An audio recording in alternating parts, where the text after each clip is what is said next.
sama budaya. Ya, malam hari ini kita akan membahas salah satu topik yang sangat relevan terutama berkaitan dengan kehidupan rumah tangga, yaitu rumah tangga dalam Sigalo Wada Sutta. Salah satu khutbah yang diberikan oleh Sang Buddha di dalam salah satu teks yaitu Tiga Nikaya Sutta Pitaka.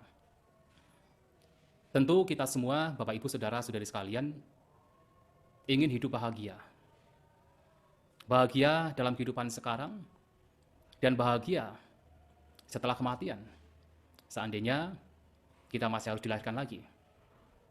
Bahagia tidak hanya dalam kehidupan duniawi, tetapi juga bahagia dalam kehidupan spiritual. Itu yang kita inginkan. Baik oleh para babacita ataupun berumah tangga menginginkan kebahagiaan. Walaupun tentu kami para babacita mempunyai tujuan ya bukan untuk dilahirkan lagi. Tetapi terutama berumah tangga tentu ingin mendapatkan kebahagiaan tidak hanya dalam kehidupan sekarang, tetapi kehidupan mendatang setelah kematian. Sebagai seorang Buddhis tidak hanya bahagia secara duniawi, tetapi juga bahagia secara spiritual. Itu yang diinginkan. Dan hal tersebut bukan sesuatu yang dilarang. Hal tersebut oleh Sang Buddha dimaklumkan.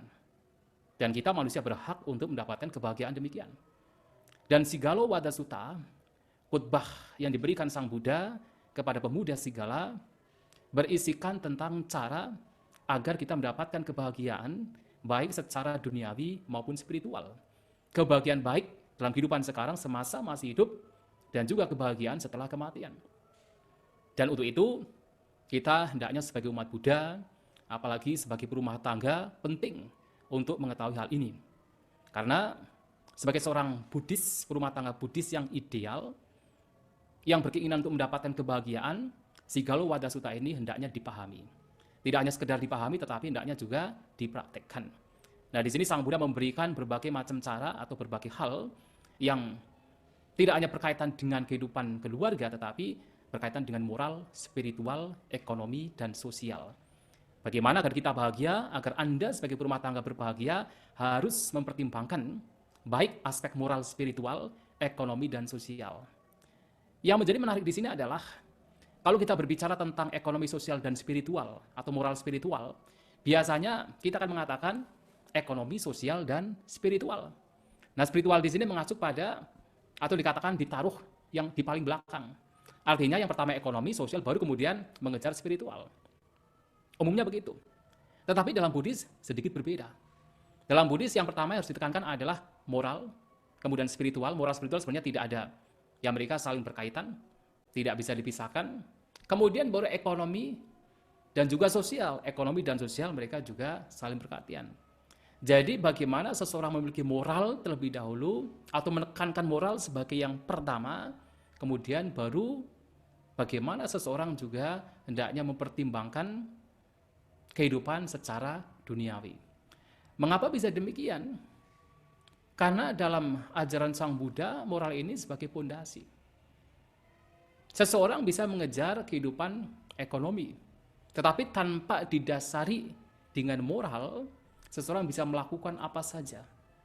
Kejahatan pun juga bisa dilakukan kalau tidak memiliki pondasi moral. Nah, sehingga di sini moral itu yang pertama. Nah, ini telah dijelaskan di dalam Sigalo Wada Sutta. Jadi seperti yang tadi saya sampaikan bahwa Sigalo Wada Sutta adalah khutbah yang diberikan Sang Buddha kepada pemuda Sigala. Jadi ini kejadian yang terjadi pada zaman Sang Buddha. Ada sebuah cerita yang melatar belakangi munculnya khutbah ini. Jadi pada zaman Sang Buddha ini ada satu keluarga. Ayah, ibu, dan seorang anak, seorang pemuda bernama Sigala. Orang tua Sigala ini sebenarnya seorang Buddhis, atau dengan kata lain mereka mempunyai keyakinan yang kuat terhadap Sang Buddha. Bahkan dikatakan telah mencapai kesucian Sotapanna. Sehingga kita tahu bahwa mereka yang betul-betul sudah memahami ajaran Sang Buddha akan memiliki keyakinan terhadap Sang Buddha. Keyakinan yang tidak tergoncangkan. Maka sudah menjadi alami ya dekat dengan Sang Buddha, sering bertemu dengan Sang Buddha, sering berdana kepada Bhikkhu Sangga, dan hidupnya adalah demi kebaikan. Tetapi anaknya, yaitu Sigala ini berbeda. Sementara orang tuanya punya keyakinan terhadap Sang Buddha, anaknya tidak punya keyakinan terhadap Sang Buddha. Malahan ia berpikir, untuk apa pergi ke wihara? Karena kalau pergi ke wihara, nanti ia harus menghormat Sang Buddha. Ketika menghormat Sang Buddha, nanti kakinya sakit. Dan sudah kakinya sakit, kemudian mendapatkan wejangan dari Sang Buddha, nanti muncul keyakinan. Dan ketika muncul keyakinan, nanti harus berdana. Dan ketika berdana, nanti harta bendanya akan berkurang. Ia berpikir demikian. Jadi agak lucu. Jadi tidak mau ke wihara, takutnya nanti harus menghormat. Ketika menghormat, kakinya sakit. Dan ketika bertemu dengan Sang Buddha mendapatkan wejangan. Ketika mendapatkan wejangan, punya keyakinan. Ketika punya keyakinan, harus berdana. Ketika berdana, harta bendanya berkurang. Itu yang ada dalam pikiran pemuda Sigala, berbeda sekali dengan orang tuanya. Tetapi walaupun demikian, pemuda Sigala ini juga sangat patuh terhadap orang tuanya, sangat berbakti terhadap orang tuanya. Maka orang tuanya ini berpikir, bagaimana supaya anaknya ini memiliki keyakinan terhadap Sang Buddha? Bagaimana supaya anaknya ini bertemu dengan Sang Buddha dan mungkin nanti ada percakapan. Sehingga ketika ada percakapan, anaknya punya keyakinan terhadap Sang Buddha. Lantas orang tuanya berpikir, nah ia memberikan nasihat kepada anaknya, memberikan perintah kepada anaknya, nanti kalau kami meninggal, ya mereka mengatakan, kalau kami meninggal, nanti kamu harus melakukan apa yang saya katakan, yaitu setiap pagi harus menghormat ke 6 arah. Arah timur, selatan, barat, utara, arah atas dan arah bawah. Dengan pakaian basah, dengan rambut basah, setiap pagi harus menghormat 6 arah ini. Itu nasihat atau wejangan perintah yang diberikan orang tua Sigala kepada pemuda Sigala ini. Dan betul ketika mereka meninggal, kemudian karena pemuda Sigala ini walaupun tidak punya keyakinan terhadap Sang Buddha, dia itu berbakti sekali dengan orang tuanya. Maka begitu orang tuanya meninggal, dia melakukan. Setiap pagi melakukan dengan rambut basah, pakaian basah, menghormat 6 arah. Sehingga suatu kali, ketika Sang Buddha sedang berpindah patah pagi hari, Sang Buddha melihat pemuda Sigala ini. Nah, ini sesuai dengan apa yang diperkirakan oleh orang tua Sigala. Supaya nanti ketika pemuda Sigala sedang menghormat 6 arah, kebetulan Sang Buddha berpindah patah, nah dia akan ketemu dengan Sang Buddha, sehingga nanti akan ada percakapan. Dan betul, ketika Sang Buddha sedang berpindah patah, melihat pemuda Sigala sedang menghormat 6 arah, dengan pakaian basah, dengan rambut basah. Lantas Sang Buddha bertanya, wahai Sigala, kenapa kamu melakukan ini? Nah baru kemudian Bunda Sigala menjawab, oh iya karena orang tua saya memberikan pesan kepada saya, kalau nanti mereka meninggal, saya diminta untuk menghormat 6 arah. Pada saat mendengar begitu, Sang Buddha tidak kemudian mencela, tidak mengatakan, oh itu tidak benar, itu salah, itu tidak bermanfaat, itu merugikan, tidak. Sang Buddha berkata kepada pemuda Sigala, bahwa kami di dalam Dhamma Vinaya, dalam ajaran kami, juga ada cara untuk menghormat 6 arah. Nah, mendengar Sang Buddha mengatakan demikian, ternyata di dalam ajaran Sang Buddha juga ada cara untuk menghormat 6 arah. Pemuda Sigala ini tertarik, ingin tahu bagaimana caranya untuk menghormat 6 arah. Nah, jawaban Sang Buddha ini penting dalam hal ini, terutama berkaitan dengan tradisi. Karena sebagian atau beberapa umat Buddha kita itu terkadang menolak tradisi. Ya, ada beberapa yang, apalagi maaf saja, kadang-kadang yang berasal dari sekte Theravada, terkadang menolak tradisi. Padahal Sang Buddha tidak demikian. Sang Buddha ini ketika berhadapan dengan tradisi masyarakat yang sudah ada, bagaimana belum merespon, ada 3 cara. Ini juga penting untuk pemahaman kita. Yang pertama adalah memang menolak. Kalau dalam tradisi tertentu, upacara tertentu, itu merugikan diri sendiri dan juga makhluk lain, Sang Buddha mengatakan dengan terus terang, itu tidak sesuai dengan Dhamma. Tidak sesuai dengan kebenaran. ditolak. Misalnya apa? Upacara yang melibatkan pembunuhan makhluk hidup, misalnya. Nah, Sang Buddha mengatakan, oh itu tidak sesuai dengan dharma, tidak sesuai dengan dhamma. Maka tidak perlu dilakukan. Karena sudah merugikan. Tetapi kalau sebuah upacara tradisi itu ternyata bermanfaat, tradisi itu sudah ada. Sudah ada di masyarakat setempat, dan itu ternyata bermanfaat, Sang Buddha mengatakan silakan, baik, itu bermanfaat. Misalnya apa tradisi kalau di zaman sekarang ulambana. Jadi setiap ada upacara ulambana kan biasanya ada sesajian yang diberikan, dipersembahkan untuk leluhur. Apakah ini ditolak? Tidak ditolak. Sang Buddha menganjurkan. Sang Buddha pernah berkata kepada seorang Brahmana, bernama Janusoni. Karena Janusoni ini bertanya, apakah kami sebagai para Brahmana itu selalu melakukan yang disebut sadda. Sadda itu memberikan persembahan sesajian kepada leluhur. Apakah dengan apa yang kami lakukan ini memang leluhur, sanak saudara kami yang telah meninggal, yang terlahir sebagai peta itu bisa menikmati? Sang Buddha mengatakan bisa menikmati.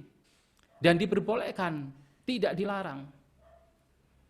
Nah di sini, Sang Buddha tidak melarang tradisi atau upacara yang memang bermanfaat. Seperti persembahan sesajian untuk leluhur. Termasuk sesajian untuk para dewa. Nah sering kan kita, orang tua kita, nenek moyang kita kan sering memberikan sesajian untuk para dewa. Itu tidak dilarang. Karena bermanfaat. Karena itu masih memberikan manfaat, masih memberikan hal yang baik, yang berharga, sehingga tidak dilarang, tidak ditolak, diterima, bahkan dianjurkan. Dan juga yang ketiga, terkadang ketika beliau merespon menanggapi tradisi upacara yang sudah ada pada waktu itu, beliau tidak menolak tetapi juga tidak menganjurkan. Tetapi beliau memberikan cara lain yang lebih baik. Itu namanya sinkritisme. Sinkritisme artinya seperti mencampurkan. Seperti yang dilakukan Sang Buddha kepada pemuda Sigala. Menghormat 6 arah, yaitu tidak dianjurkan oleh Sang Buddha ketika menghormat dengan cara demikian, dengan rambut basah, pakaian basah, menghormat 6 arah. Tetapi Sang Buddha tidak menolak. Sang Buddha tidak menolak, tapi juga tidak menganjurkan, tetapi memperbaiki. Memperbaiki caranya yang lebih baik, yang lebih berharga. Apalagi yang dilakukan oleh pemuda Sigala ini sebagai bentuk bakti terhadap orang tuanya, pesan orang tuanya. Tidak jelek, tidak amat-amat jelek. Masih ada baiknya, tetapi kurang bermanfaat. Sehingga Sang Buddha memberikan cara lain. Ada di dalam Dhamma Vinaya, dalam ajaran beliau, cara untuk menghormat 6 arah, diperbaiki. Termasuk seperti yang tadi saya sampaikan mengenai upacara, yaitu yang melibatkan pembunuhan misalnya. Sang Buddha mengatakan itu tidak sesuai. Tetapi di kesempatan lain beliau mengatakan, kalau ada upacara, memberikan sesajian, memberikan persembahan tidak melibatkan pembunuhan makhluk hidup, maka para bijaksanawan itu akan ikut, akan hadir. Dan itu dianjurkan oleh Guru Agung kita Sang Buddha. Dan ternyata upacara demikian, upacara yang tidak melibatkan pembunuhan makhluk hidup, itu malahan dipuji, disenangi oleh para dewa. Nah, sekarang kita terkadang takut nanti kalau dalam upacara nanti tidak mempersembahkan kepala babi, kepala ayam, nah, misalnya begitu, nanti dewanya marah gitu. Tetapi justru malahan Sang Buddha mengatakan justru ketika tidak melibatkan pembunuhan makhluk hidup, para dewa juga ikut bergembira. Mengapa? Ya karena para dewa tahu mereka terlahir di alam dewa itu karena kebajikan, karena perbuatan baik. Maka ketika manusia juga melakukan kebajikan, mereka berbahagia. Nah, disinilah bagaimana Sang Buddha menanggapi upacara tradisi yang ada di masyarakat. Ini sebagai tambahan. Nah, kemudian Bapak Ibu Saudara-saudari sekalian, sebelum Sang Buddha mengajarkan bagaimana seseorang menghormati 6 arah, Sang Buddha memberitahukan kepada pemuda Sigala ada beberapa hal yang harus dilakukan seorang berumah tangga agar hidup bahagia, baik dalam kehidupan sekarang maupun yang akan datang. Yang pertama adalah berkaitan dengan moral. Moral di sini adalah sebagai seorang berumah tangga harus menghindari 4 hal. 4 latihan kemoralan. Ini terdapat di dalam Sigalo Wada Sutta. Walaupun nanti biasanya ketika berbicara tentang latihan kemoralan itu ada 5. Tapi dalam Sigalo Wada Sutta yang pertama berkaitan dengan moral itu ada 4. Yaitu menghindari pembunuhan, seperti yang tadi telah diminta dalam Tisarana Pancasila. Menghindari pembunuhan, menghindari pencurian, menghindari berzinah, dan yang keempat menghindari berbohong. 4 hal ini. Mengapa 4 hal ini harus dihindari? Kalau kita perhatikan, latihan kemoralan yang terdiri dari 4 ini sebenarnya sebuah latihan kemoral yang sudah umum. Sangat mendasar. Mendasar dalam artian karena pada umumnya agama, tradisi, kepercayaan, budaya atau manusia itu sendiri memang sudah melihat, bahkan tanpa diajari agama sekalipun, biasanya sudah melihat bahwa 4 hal ini adalah kejahatan, adalah hal yang buruk. Walaupun seseorang mungkin belum belajar agama, tapi dalam hatinya, dalam hati nuraninya mampu melihat, mudah untuk melihat bahwa membunuh itu tidak baik, mencuri tidak baik, berzina tidak baik, dan berbohong itu juga tidak baik. Maka sebagai syarat agar kita hidup bahagia dalam kehidupan masyarakat, yang mana masyarakat sudah melihat bahwasanya 4 hal ini adalah buruk, maka tentu agar kita bahagia di tengah-tengah masyarakat, syarat yang paling signifikan yang pertama adalah bagaimana seseorang menjaga moral dengan cara menghindari 4 ini. Menghindari 4 perbuatan amoral ini. Jadi sebelum seseorang ini bisa berbuat kebajikan. Nah, jadi kalau dalam ajaran Buddha kan secara garis besar, ajaran Sang Buddha kan ada 3. Tidak melakukan kejahatan, apapun kejahatan tidak dilakukan. Kemudian melakukan kebajikan, dan pada akhirnya yang ketiga adalah berusaha membersihkan batin dari kotoran, dari noda. Nah, di sini yang paling mendasar adalah tidak melakukan kejahatan. Jadi seringkali ada sebuah statement, ada pernyataan, ada ungkapan di masyarakat. Kalau Anda belum bisa membantu, belum bisa menolong, setidaknya Anda jangan mengganggu. Kan begitu.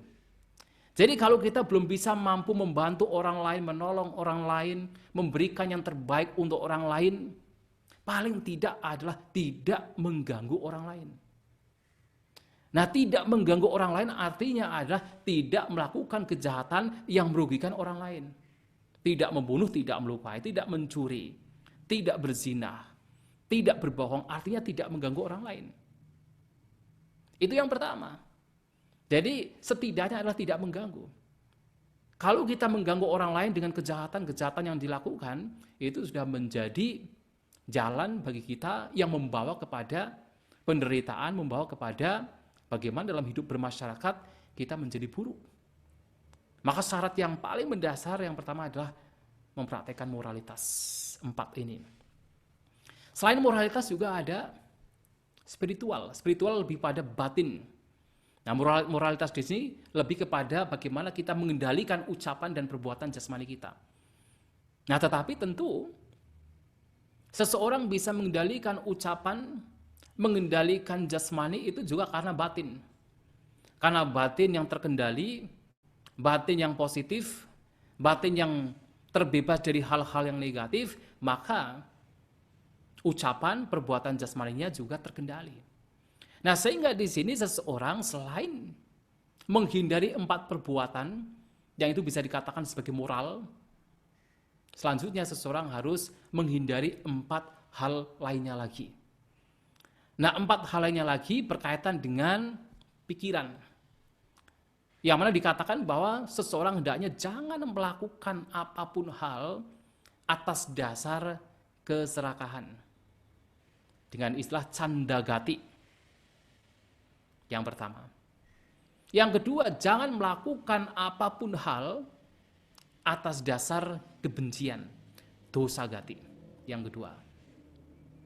Yang ketiga, jangan melakukan apapun hal, tindakan, ucapan, baik untuk diri sendiri maupun orang lain, atas dasar kebodohan. Sedangkan yang keempat, jangan melakukan apapun hal atas dasar ketakutan. 4 hal ini harus dihindari. Artinya, jangan melakukan 4 hal yang tadi disebutkan. Atas dasar keserakahan, kebencian, kebodohan, dan ketakutan. Bagaimana kita bisa menengarai? Sebagai contoh adalah begini. Kalau misalnya Anda seorang pejabat, Nah, seperti zaman sekarang ini, dengan keberadaan COVID, nah, ada pejabat ini diminta untuk membagi-bagikan dana dari pemerintah untuk masyarakat misalnya. Nah, seseorang yang membagi-bagikan dana pemerintah untuk masyarakat yang terdiri dari puluhan atau ratusan keluarga misalnya, kalau dia melakukan kejahatan atas dasar keserakahan atau canda, dia bisa membagikan dana dari pemerintah untuk masyarakat hanya untuk orang-orang yang disukai. Sementara untuk orang-orang yang tidak disukai tidak mau. Jadi atas dasar canda. Canda itu keserakahan dan juga desire.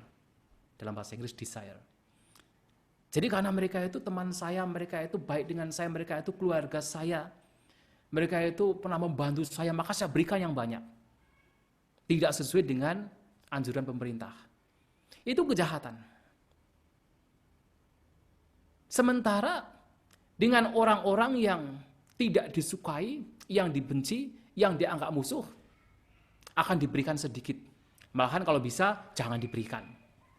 Kalau bisa, jangan dikasih.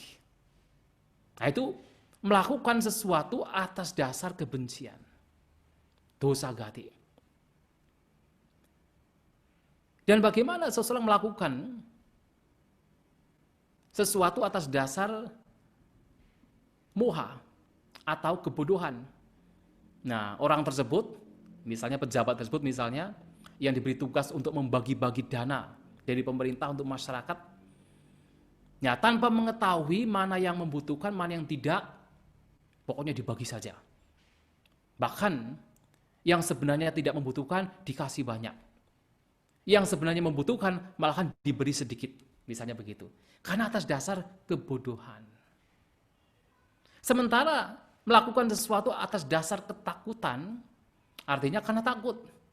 Dia itu orangnya itu mudah marah. Orangnya itu dia mungkin menjadi kepala desa. Nanti kalau saya tidak memberikan, nanti premannya datang ke saya, mukul saya misalnya begitu. Karena ketakutan kemudian melakukan sesuatu. Nah, 4 hal ini, melakukan sesuatu atas dasar 4 hal ini, itu tidak sesuai dengan dhamma. Atau yang sederhana, yang simpel adalah, misalnya, Anda pergi ke wihara, ingin berdana. Karena yang datang ini mungkin bantenya yang senior misalnya begitu, atau bantenya yang disukai, yang paling dekat. Wah, diberi dana yang banyak, diberi makanan yang banyak. Tetapi ini bukan bante yang saya sukai, bante yang saya benci malahan, misalnya begitu. Pernah dulu bantenya itu marah-marah dengan saya tidak suka dengan dia. Ini hanya contoh saja, ya.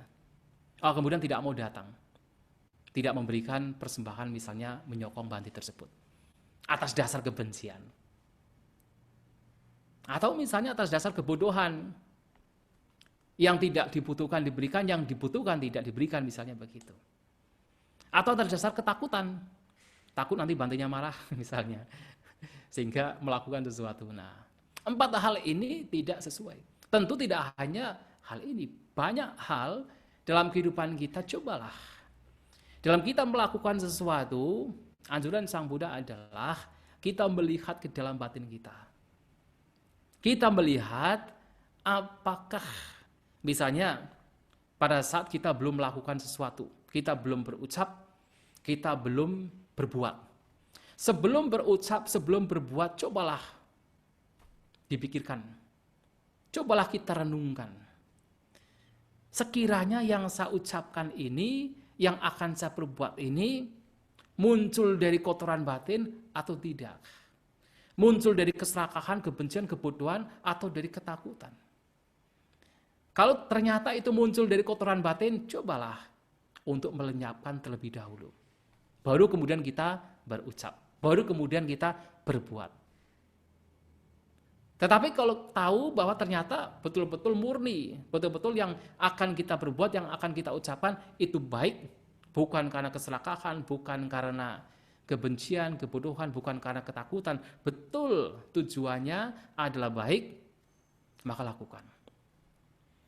Dan tidak hanya sebelum berbuat, bahkan sewaktu berbuat, dan pada waktu itu kita tahu ternyata muncul dari pikiran yang buruk, dari keserakahan, dari kebencian, dari kebodohan, dari ketakutan, muncul dari pikiran yang buruk, pada waktu itu stop, berhenti, tidak dilanjutkan.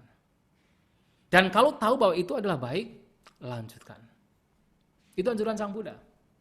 Bahkan setelah kita melakukan sesuatu, kan seringkali kita menyadari kesalahan kita itu setelah dilakukan. Baru kita sadar, oh tadi ucapan saya itu tidak baik, menyakitkan. Oh tadi perbuatan saya itu mengecewakan, tidak baik. Nah itu pun Sang Buddha menganjurkan, kalaupun kita sudah melakukan sesuatu, coba kita renungkan. Tadi yang saya lakukan, yang saya ucapkan baik atau buruk? Muncul dari kotoran batin atau tidak? Ternyata kalau itu muncul dari kotoran batin, ya kalau karena sudah terjadi, mau apa lagi? Yang bisa kita lakukan adalah kita berusaha, bertekad di masa mendatang tidak akan melakukan lagi. Bertekad demikian. Tetapi kalau itu baik, muncul dari kebaikan, oh pikiran kita murni, pikiran kita baik, itu tujuan yang bermanfaat, maka kita bertekad yang akan datang, lakukan lagi. Nah, 4 hal ini kalau kita lakukan dalam kehidupan kita, ya mungkin ya tentu dalam hal ini kita bertahap. Kita tidak bisa dengan serta-merta langsung bisa bertahap, tidak masalah. Kita lakukan lagi dan lagi, maka spiritualitas kita berkembang. Moral kita baik, spiritualitas kita juga berkembang. Nah sehingga ketika moral spiritual kita berkembang, nanti apapun yang kita lakukan menjadi baik. Ini pondasi yang sangat baik. Nah kemudian Sang Buddha melanjutkan, sebagai seorang perumah tangga, selain 4 hal pertama dihindari, 4 hal kedua juga harus diperhatikan. Selanjutnya, seorang berumah tangga yang ingin hidup bahagia dalam kehidupan sekarang dan juga kehidupan yang akan datang harus memperhatikan kehidupan ekonomi. Ini penting, ekonomi. Nah, kita terkadang sebagai umat Buddha ada beberapa yang melihat, wah kekayaan itu tidak penting. Kekayaan itu membawa kepada kemelekatan. Kekayaan itu merugikan, memunculkan kotoran batin. Karena memunculkan kotoran batin, merugikan, maka jangan usah kaya-kaya. Tidak usah kaya, miskin tidak apa-apa. Kadang begitu kan. Tetapi tentu ini pandangan yang mesti diluruskan. Sang Buddha walaupun beliau adalah seorang petapa, meninggalkan kehidupan duniawi, kemewahan, meninggalkan kerajaannya menjadi seorang petapa, bukan berarti kemudian kepada perumah tangga, kemudian melarang mereka untuk hidup kaya. Tidak, Sang Buddha masih menganjurkan perumah tangga untuk hidup berkecukupan.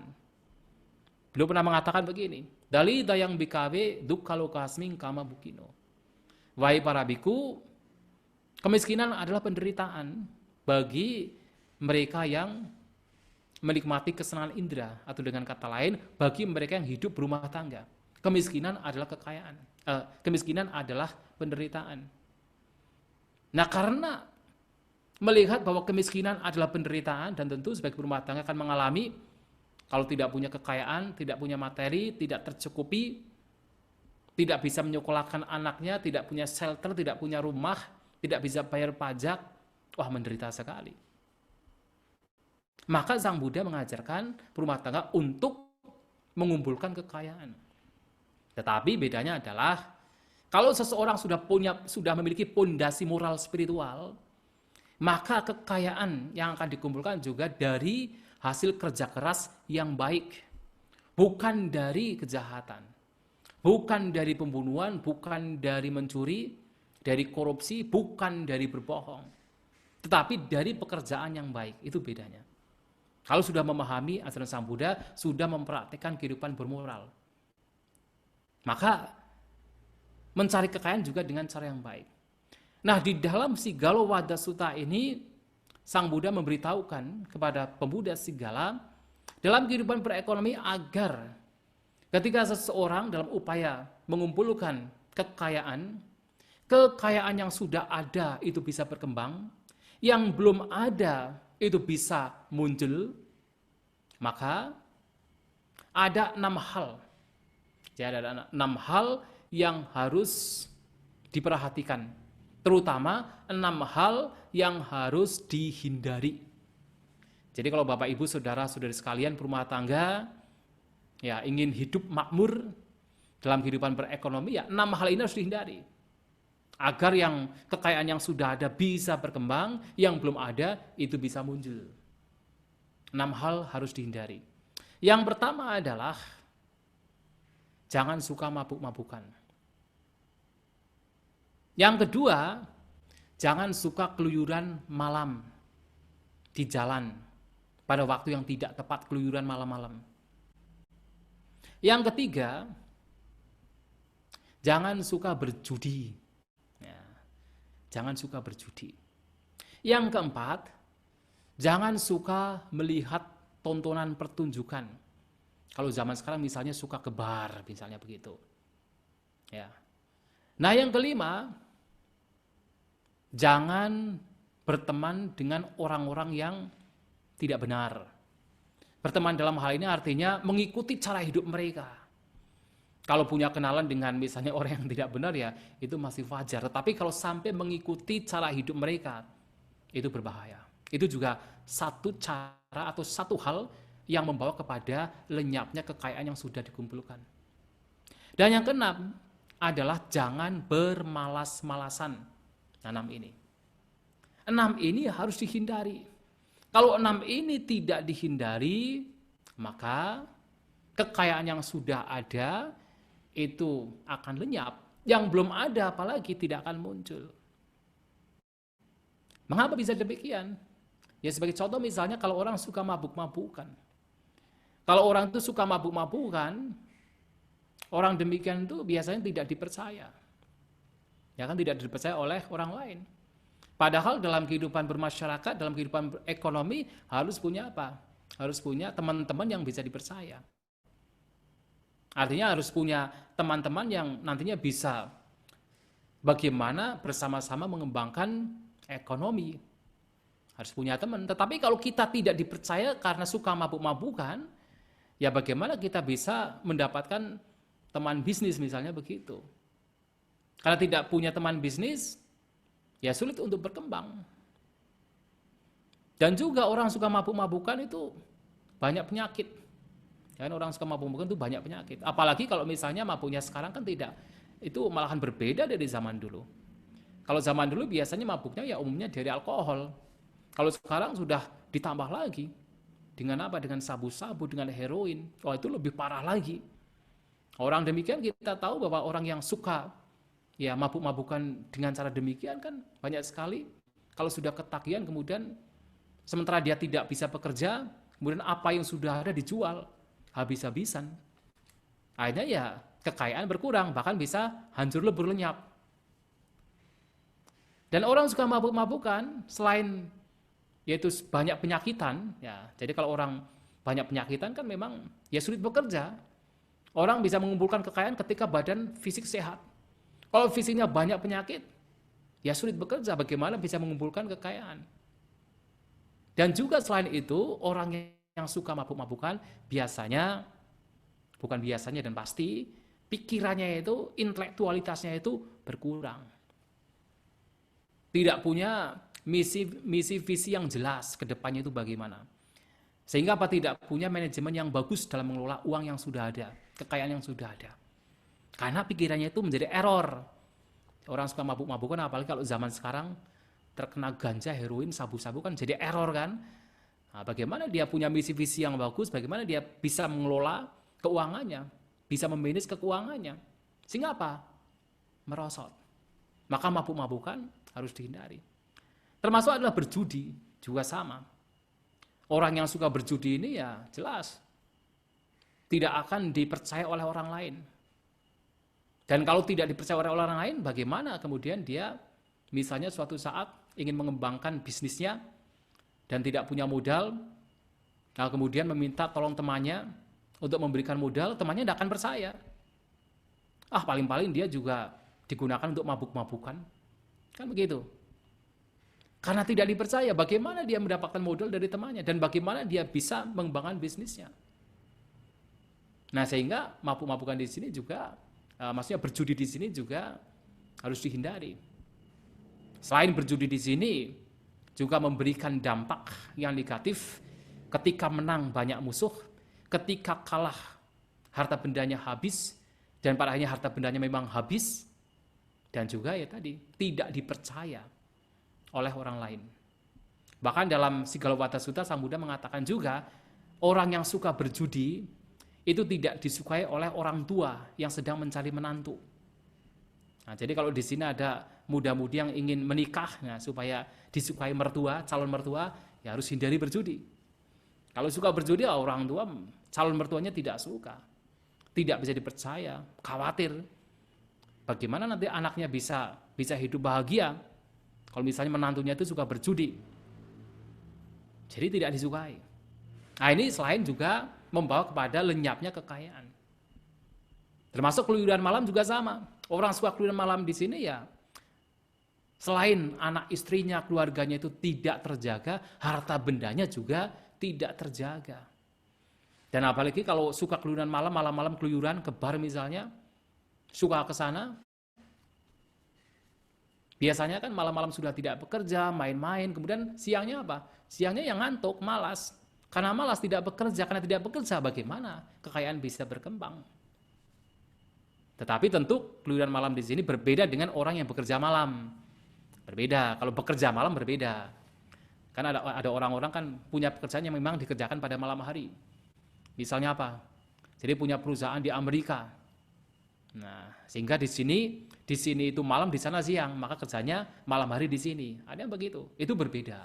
Itu artinya bukan yang dimaksud di sini. Yang dimaksud dengan keluyuran malam di sini ya orang-orang demikian yang memang hanya main-main saja, malam-malam main-main saja. Nah, itu juga membawa kepada lenyapnya harta benda yang telah dimiliki.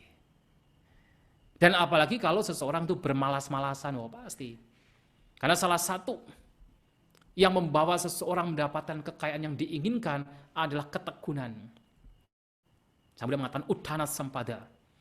Jadi orang harus tekun dengan pekerjaan yang dimiliki.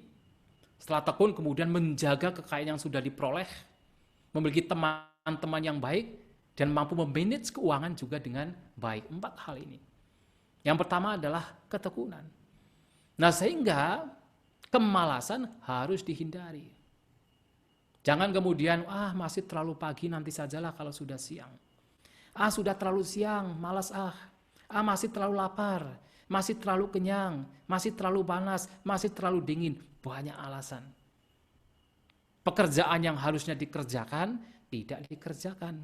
Ditunda-tunda, dan ketika ditunda-tunda, menumpuk. Dan ketika sudah menumpuk, melihat pekerjaannya banyak, menjadi malas. Artinya apa? Ya tidak mendapatkan apa yang diinginkan.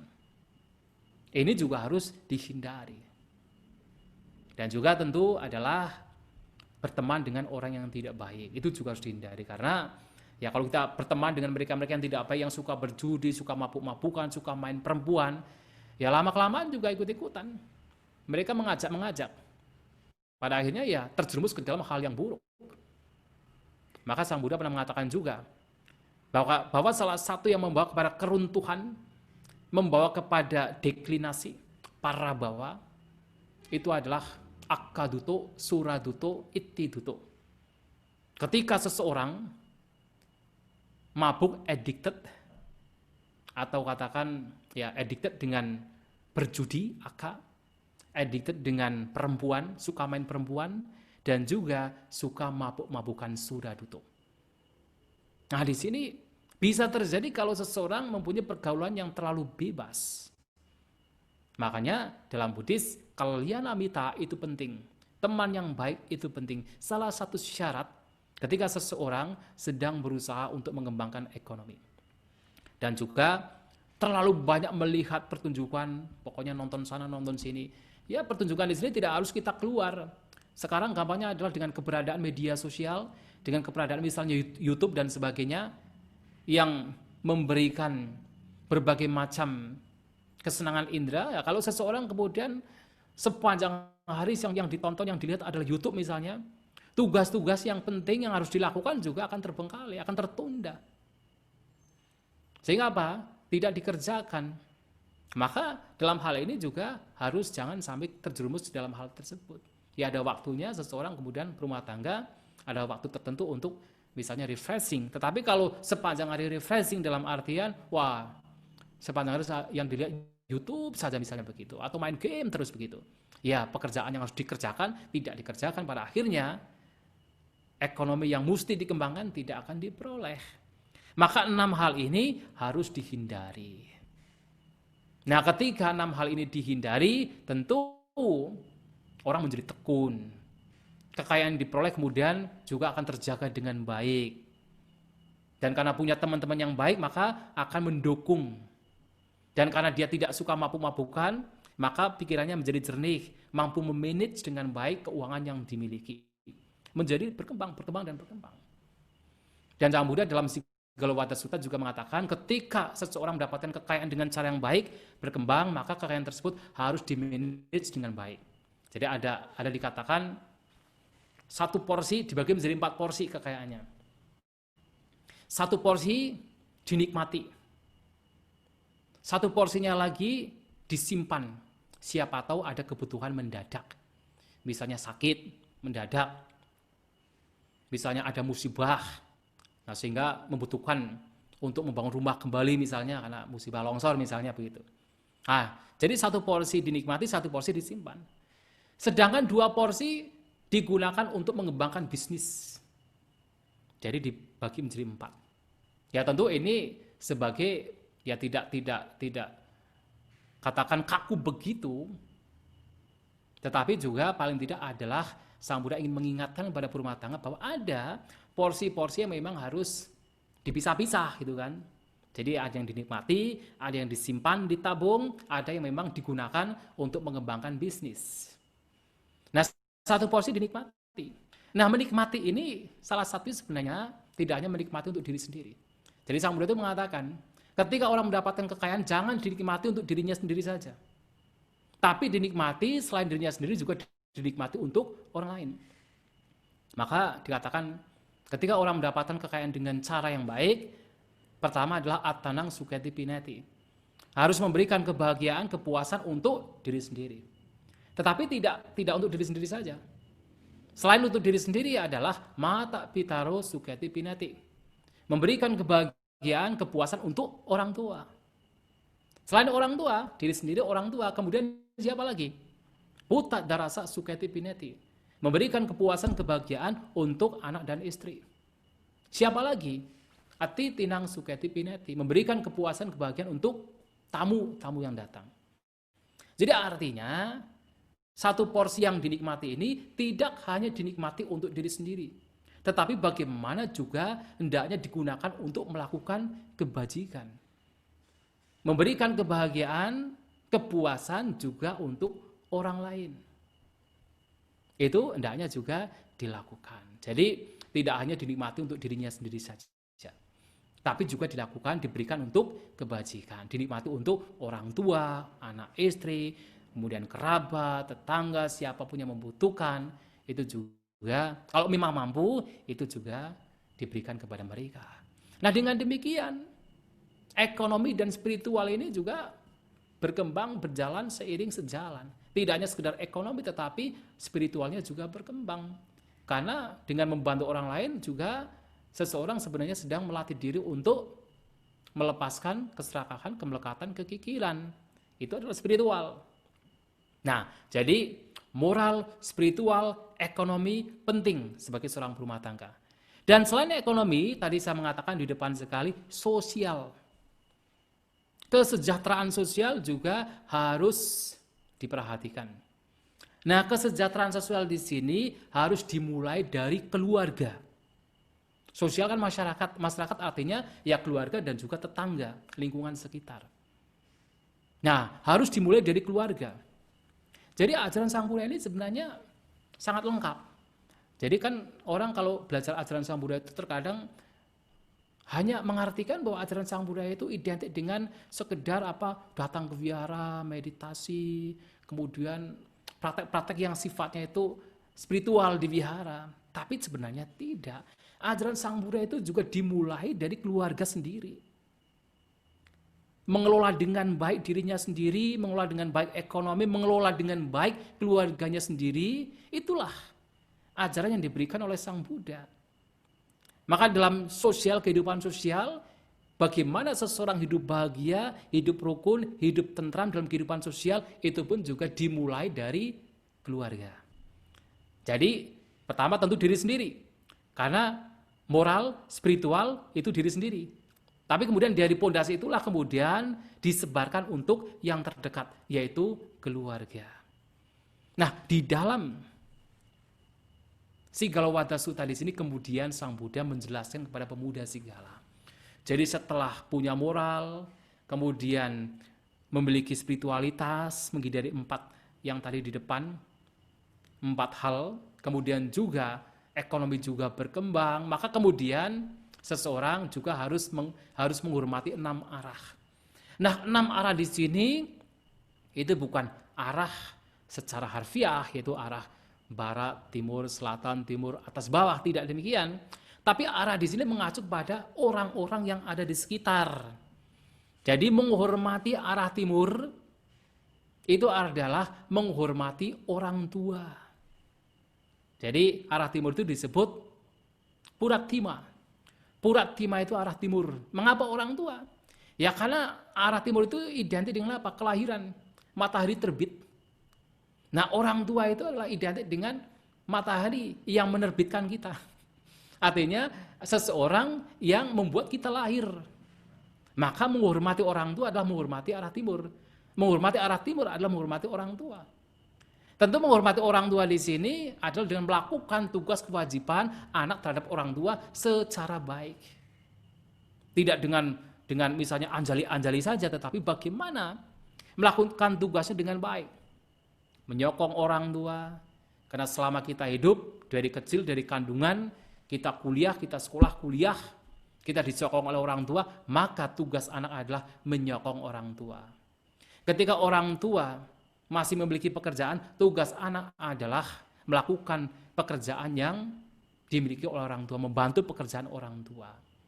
Dan tugas anak adalah juga menjaga tradisi yang baik yang sudah dilakukan oleh orang tua. Tradisi yang baik seperti yang tadi, memberikan sesajian kepada leluhur, kepada dewa, tradisi misalnya praktek sila, praktek uposatha, tradisi meditasi, yang baik-baik yang dimiliki oleh orang tua dikerjakan. Artinya dilaksanakan. Dan sebagai seorang anak dikatakan juga mempunyai yaitu kewajiban untuk menjadi patut menjadi pewaris apa yang diberikan oleh orang tua. Dan itu tugas ketika orang tua masih hidup. Ada satu tugas lagi, ketika orang tua meninggal dunia, maka anak harus melakukan patidana. Artinya melakukan kebajikan mengatasnamakan orang tua. Nah, itu juga tugas. Nah, melakukan tugas kewajiban dengan baik terhadap orang tua, memberikan kebahagiaan kepada orang tua, itu adalah bagaimana kita menghormati orang tua. Nah, kalau kita tuh melakukan tugasnya dengan baik terhadap orang tua, kehidupan berkeluarga antara anak dan orang tua juga menjadi rukun.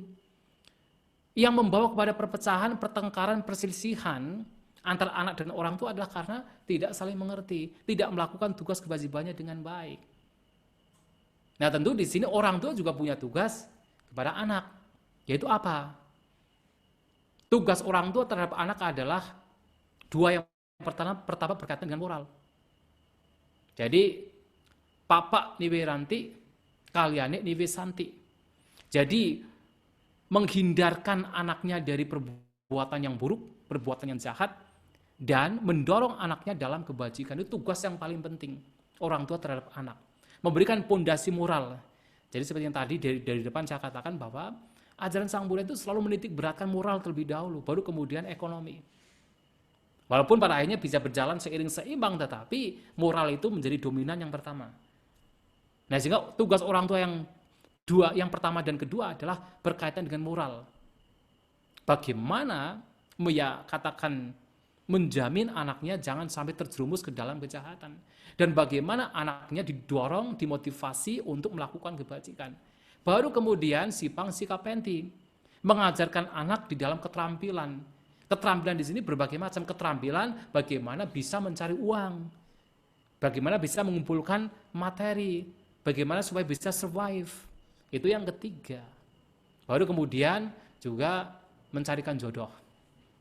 Mencarikan jodoh di sini tentu dalam artian ya ada negosiasi dengan anaknya sendiri. Tapi orang tua juga harus melihat kira-kira itu menantunya itu ini baik atau buruk, kira-kira pemabuk atau bukan, kira-kira punya sila atau tidak, kan begitu. Ya, punya tanggung jawab juga orang tua terhadap anak. Walaupun tentu anak bisa mencari kalau zaman sekarang, tetapi orang tua juga harus melihat juga, harus mencari tahu juga, ini calon menantunya ini pemabuk atau bukan, penjudi atau bukan. Itu juga harus dilihat juga. Nah, jadi kalau orang tua juga melakukan tugasnya dengan baik kepada anaknya, anaknya melakukan tugasnya dengan baik pada orang tua, tentu hidupnya akan jadi rukun, jadi harmonis, tidak ada perpecahan, tidak ada perselisihan. Nah, ini adalah praktek dhamma, ini adalah praktek yang diajarkan Sang Buddha. Nah, kadang-kadang mungkin ada seseorang yang mungkin ketika di luar kelihatannya baik, wah dengan teman-temannya baik sekali, tetapi dengan orang tuanya sendiri, bertindak semenang-menang misalnya begitu, wah itu salah, itu terbalik. Ya tentunya harus dimulai dari keluarga sendiri, baik dengan keluarga sendiri, kemudian baik pula dengan tetangga, dengan lingkungan sekitar. Dan selain itu, dalam kehidupan keluarga adalah bagaimana ya melakukan tugas ketika Anda yang sudah menikah, punya suami, punya istri, melakukan tugasnya dengan baik. Suami terhadap istri, istri terhadap suami. Mengapa terjadi banyak, yaitu misalnya perceraian, pertengkaran dan sebagainya, yang pada akhirnya yang mendapatkan dampak negatifnya tidak hanya mereka, si couple-nya, tetapi juga anaknya, ya karena antara suami dan istri tidak melakukan tugas kewajibannya dengan baik. Nah, tugas suami terhadap istri tentu, ya seperti yang disampaikan Sang Buddha dalam Sigalawatta Sutta, adalah harus menghormati istrinya. Jadi, jangan mentang-mentang suami merasa lebih kuat, merasa menjadi kepala rumah tangga, kemudian semenang-menang terhadap istrinya, tidak. Dalam ajaran Buddha, suami juga patut menghormati istrinya. Tidak merendahkan istrinya, setia terhadap istrinya, memberikan kekayaan yang dibutuhkan untuk istrinya, dan juga memberikan perhiasan untuk istrinya. Itu dalam Sigalawatta Sutta. Sementara istri juga harus timbal balik. Jadi jangan hanya suaminya saja, istrinya juga harus melakukan tugas kewajibannya dengan baik terhadap suaminya. Harus melakukan kewajibannya dengan baik dalam kehidupan berkeluarga. Harus mampu untuk mengatur pekerjaan yang ada di rumah dengan baik. Kalau misalnya punya pembantu, ya harus tahu memberikan tugas pada pembantunya sesuai dengan keterampilan pembantunya. Nah, kemudian juga harus setia terhadap suaminya. Jadi jangan karena suaminya kerja dari pagi sampai sore, istrinya kemudian melakukan hal yang tidak baik di rumah. Nah, itu tidak sesuai. Harus setia, suaminya setia, istrinya juga setia. Dan juga seorang istri harus menjaga kekayaan yang telah diperoleh oleh suami. Yang suaminya juga memberikan kekayaan yang pantas untuk istrinya, dan istri harus menjaganya. Nah, hal seperti itu harus dilakukan seorang istri. Nah, kalau suami dan istri itu melakukan dengan baik tugas dan kewajibannya, itu adalah jalan. Jalan yang membawa kepada kebahagiaan. Bahkan kebahagiaan tidak hanya sekarang, tetapi kebahagiaan dalam kehidupan mendatang. Maka Sang Buddha mengatakan kalau suami dan istri mempunyai kemoralan yang baik, keduanya sama-sama bermoral, keduanya sama-sama punya keyakinan yang baik, sama-sama punya kebijaksanaan, sama-sama suka berdana, kedermawanan, tidak hanya bahagia dalam kehidupan sekarang, tapi juga bahagia dalam kehidupan mendatang. Tidak hanya menjadi suami istri sekarang, tetapi kehidupan mendatang juga masih bersatu dalam kebahagiaan. Nah, jadi bahagia tidak hanya dalam kehidupan sekarang, tapi juga dalam kehidupan mendatang. Nah, sehingga di sini dalam kehidupan sosial dimulai dari keluarganya sendiri. Nah, baru kemudian ke luar, jadi ke tetangga, ke guru, ke siapapun yang datang juga harus melakukan yang terbaik untuk mereka. Nah, jadi menghormati orang tua itu arah timur, menghormati yaitu istri itu adalah arah barat. Menghormati selatan itu adalah menghormati seorang guru. Nah, guru itu namanya selatan itu namanya dakina. Dakina itu juga punya arti. Dakina itu artinya yang satu selatan, yang kedua adalah persembahan. Karena seorang guru itu patut mendapatkan persembahan, maka disebut dakina. Jadi seorang guru itu diibaratkan seperti yaitu arah selatan. Artinya kalau kita itu memiliki seorang guru, ya kita harus berbakti dengan gurunya. Harus mendengarkan nasihat gurunya. Harus mempraktikkan apa yang diberikan oleh gurunya. Itu cara menghormatinya. Nah, menghormati utara adalah menghormati siapa? Menghormati teman. Jadi menghormati teman itu adalah menghormati arah utara. Utara itu bisa utara tapi juga artinya crossing. Crossing artinya menyeberangkan. Karena teman kita, terutama yang kalyanamita, teman-teman yang baik itu adalah mereka-mereka yang menyeberangkan kita dari penderitaan. Menyeberangkan mereka dari yang buruk menuju hal yang baik. Maka disebut utara. Nah, dalam hal ini juga sama, tugas kita terhadap teman kita adalah melakukan yang terbaik untuk teman kita, melindungi teman kita dari bahaya, melindungi kekayaan teman kita dari bahaya, tidak menjelekkan teman kita. Dan ketika kita punya trouble, kita punya masalah, kita juga tidak membebankan masalah kita kepada teman kita. Nah, melakukan itu artinya menghormati teman. Dan kemudian menghormati bawah adalah menghormati yaitu pembantu. Ini juga penting. Nah, terkadang seseorang yang merasa dirinya bos, nah kemudian dengan karyawannya semena-mena. Padahal yang membuat seseorang menjadi kaya, membuat seseorang itu berkembang dalam ekonomi, ya karena karyawan. Kalau tidak ada karyawan, bagaimana ekonomi bisa berkembang? Bagaimana bisnisnya bisa lancar? Nah, sehingga tugas bos kepada karyawan juga perlu dilakukan. Dengan apa? Memberikan gaji dan juga persediaan atau kebutuhan yang cukup kepada karyawannya. Dan juga terkadang memberikan hadiah. Atau ketika mendapatkan makanan, mendapatkan yang sedikit mewah, juga berbagi dengan karyawannya. Dan sesekali juga memberikan libur kepada karyawannya. Nah, dengan melakukan itu artinya apa? Artinya menghormati arah bawah. Jadi bukan menghormati arah bawah secara literal, tetapi menghormati arah bawah, menghormati karyawan, menghormati pembantu. Itu patut dilakukan seseorang kepada karyawannya. Nah, menghormati arah atas adalah menghormati pertapa dan brahmana. Ya, dalam hal ini kalau pertapa ya kalau zaman sekarang misalnya biku misalnya begitu dihormati. Dengan cara apa? Ya sama. Karena kami para biku kan ya memang ya kita tidak bekerja, artinya membutuhkan makanan dan sebagainya dari rumah tangga. Nah, itu juga bagaimana memberikan terutama adalah kebutuhan para biku, para pertapa, ya samana brahmana, itu adalah cara menghormati yaitu para pertapa dan brahmana. Nah, kalau melakukan itu artinya apa? Melakukan kebajikan dalam kehidupan sosial yang berangkat dari keluarganya sendiri.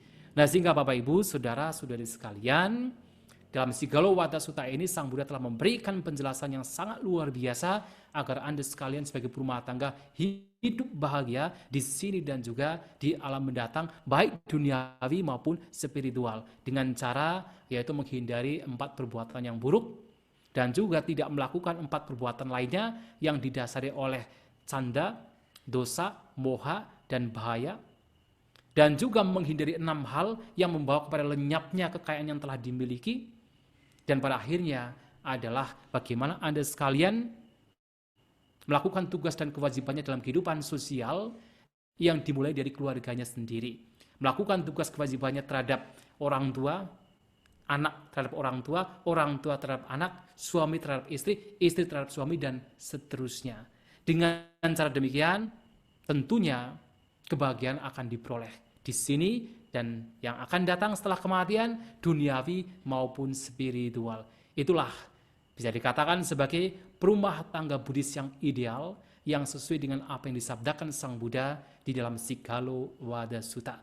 Demikian Bapak Ibu saudara-saudari sekalian yang ingin saya sampaikan. Semoga bermanfaat, semoga kita semua maju dalam dhamma, sabbe sata bhavantu sukhitata, semoga semua makhluk berbahagia.